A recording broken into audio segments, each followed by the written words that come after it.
Oi, gente! Hoje eu queria falar com vocês acerca de um tema que é um pouco delicado e que também existe um pouco de tabu acerca desse tema, que é falar sobre a velhice.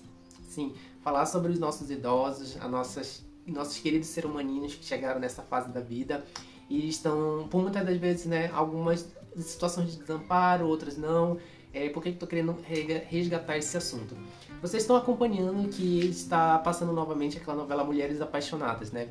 Sim, eu fui um que assisti essa novela na época, eu era criança e não atinava em nada na vida, igual a Gabriela, né?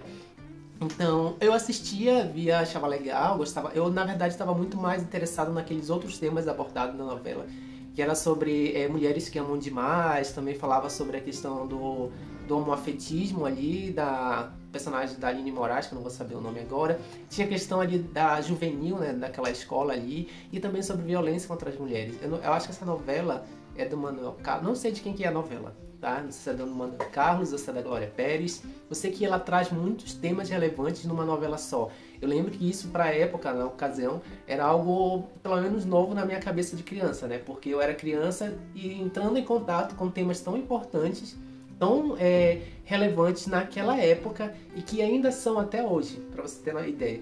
E um desses temas que era abordado também, além da questão de violência contra a mulher, mulheres que amam demais, obsessivas demais, tinha a questão também do a homoafetividade, né, que antes era falado sobre como homossexualidade, que é errado hoje, a gente entende isso como errado.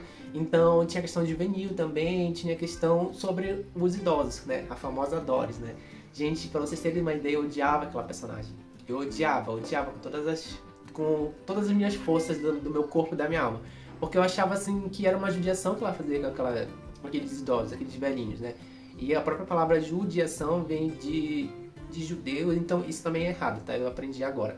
Mas eu não quero entrar nesse mérito da questão, a questão é pra falar sobre a questão dos velhinhos, né? Eu assisti essa novela, eu não lembro com quantos anos eu tava, mas eu era criança. E não atinava muito pra essa questão, porque o que acontecia na época que eu era criança, eu tinha as minhas avós vivas na época, né? Então não era algo que chamava muito minha atenção. Então, eu tinha as minhas avós vivas, meu Deus. Eu tô falando assim, gente, porque eu arranquei o siso esse de cima e de baixo há 2 dias atrás. Então, eu ainda tô me recuperando disso, mas enfim, é um ponto que a gente deixa em off, em suspenso. Tá, mas eu tinha minhas avós vivas na época e como elas estavam vivas e elas sempre foram bem tratadas, pelo menos naquela ocasião, não era algo que me despertava a minha atenção. Mas eu não gostava de ver a Doris maltratar aquele senhor e aquela senhora, né? Aquilo, por vezes, me deixava bem ruim, sabe? Me dava um ruim, assim, eu não gostava, eu sentia muita raiva dela.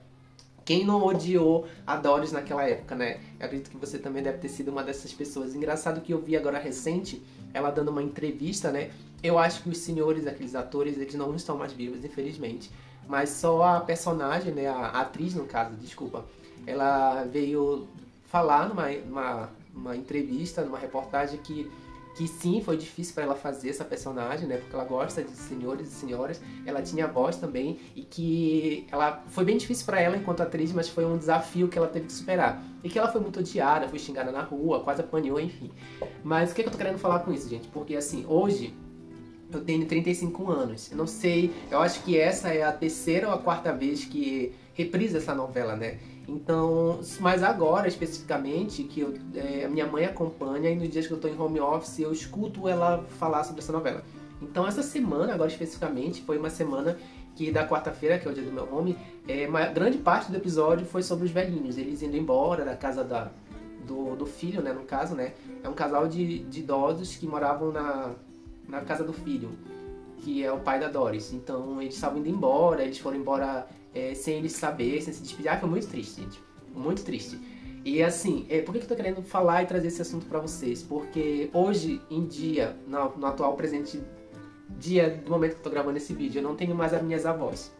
Elas faleceram e é bem doloroso, sabe? Lidar com o luto delas, porque eu fui uma das crianças que foi criada por avó. Eu sou de uma geração em que nossos pais precisavam trabalhar. E a gente não tinha com quem ficar. E a gente não tinha uma condição financeira de contratar uma babá para ficar com a gente. Então eu e os meus primos, né, precisavam ficar com nossas avós. Eu cresci criado por avó. por uma avó e tinha muito contato com a outra avó também. E no caso da minha outra avó, que eu tinha menos contato, que eu não morava, era do mesmo jeito também. Os outros muitas vezes precisavam ficar com ela, porque os pais precisavam trabalhar. Então a avó, a figura da avó e do vô, no caso, né? No meu caso foi mais da minha família foi mais a avó. Mas os avós foram figuras muito importantes na família da minha geração, da nossa geração, né? De 30 a mais, né? Dos milênios. Porque aconteceu isso. As famílias muitas das vezes, quando não eram monoparentais, os dois precisavam trabalhar, não tinha quem deixar com os avós. Então nós, crianças daquela época, éramos muito apegados aos nossos avós. E isso aconteceu em 2012, eu acho. Eu perdi a minha primeira avó com quem eu morava.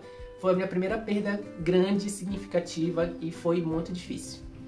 Foi extremamente difícil porque foi a minha primeira perda próxima, sabe? A primeira pessoa de próximo de mim que eu perdi de fato. Eu não vou negar pra vocês que foi horrível. Quando ela morreu, parece que morreu uma parte minha também, sabe? Ficou um buraco.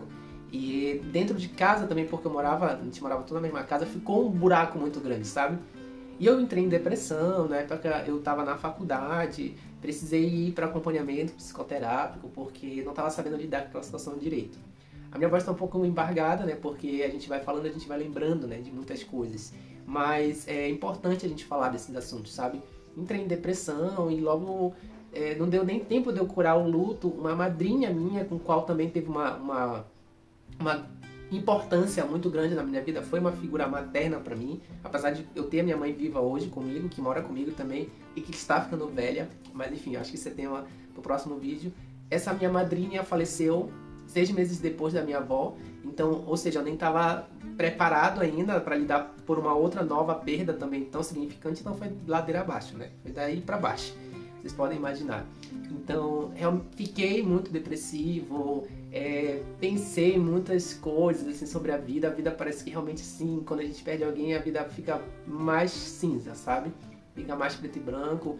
A gente perde grande parte da felicidade que a gente existia dentro de nós. E a gente passa a encarar a vida de uma outra forma. E é muito duro você ter que continuar a vida sem essa outra vida. Ficou um pouco confuso. É muito duro você continuar vivendo, a vida continua e a dor e a perda fica, tipo, te acompanhando, sabe? É muito complicado. Mas, enfim, o meu assunto para falar sobre isso, dos idosos, é basicamente mais sobre essa questão do descuidado, né? Porque hoje eu sou um profissional, já atendi muitos idosos na minha clínica e atendi muitos em que estavam iniciando o processo de senilidade, sabe? Aquele processo vai perdendo a capacidade cognitiva, vai ficando mais esquecido. É muito triste, gente. É muito triste você ter que lidar com aquele idoso e ter uma família na negação, sabe? Querendo negar que isso não está acontecendo e de fato tá. Tem que ter um acompanhamento médico, tem que ir no geriatra, tem que fazer os exames periódicos, sabe? É um cuidado a mais que você precisa ter com esse cliente, com esse paciente, com esse público-alvo, né? Então, eu queria falar basicamente sobre isso. Vou precisar interromper esse vídeo porque a minha mãe, que é idosa, tá chegando em casa. Então, não quero ter que falar nesse assunto perto dela. Mas eu volto com vocês em um momento mais oportuno e apropriado. Filhinho, papai vai ler uma cartinha, tá? Ele é alto pra você, tá bom? Bom, filhinha? Vai valer pra você, tá? Eu escrevi essa carta dia 8/7 de 2023. Uma carta aberta à vida e ao universo. Vou ler pra essa criança aqui. Essa coisa rica do meu pai. Né, filho? Meu Deus. Deixa eu ler, tá bom? Uma carta aberta à vida e ao universo. Hoje escrevo minha terceira carta ao universo. É com muita gratidão que escrevo que consegui alcançar tudo que me propus a conquistar nesses 6 meses de 2023. Pra onde tu vai, filha? Vem aqui.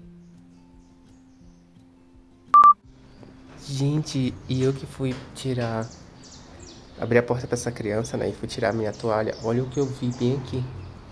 Essa coisa lindíssima. Eu não sei o que é isso, uma borboletinha preta, gente. Ignora ali a parte suja desse parapeito, mas olha que linda que ela é. Ela tem tipo um negócio rosinha ali na asa dela. E ela tá ali paradinha, ó.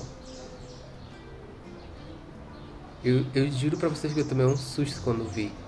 Mas... que lindinha, ela tá paradinha, ó. Eu não quero nem chegar muito perto dela. Olha que linda. Que é a natureza, né? O passarinho ali gritando. E pensar que essa perigosa aqui, ó. Se ela vê isso aqui, tadinha da borboletinha. Mas vamos deixar ela ali, ó. Vamos olhar ela de novo. Olha que linda. Por que eu não posso ir lá fora? O mundo lá fora é perigoso demais, cheio de pessoas horríveis e egoístas. Quero você aqui, onde está segura. Tá pegando sol. Ai, ela já viu. Ô, neném, deixa a borboletinha, deixa. Deixa, neném, deixa. Ela é neném, igual tu. Não mexe, mãe, deixa. Ai, meu Deus.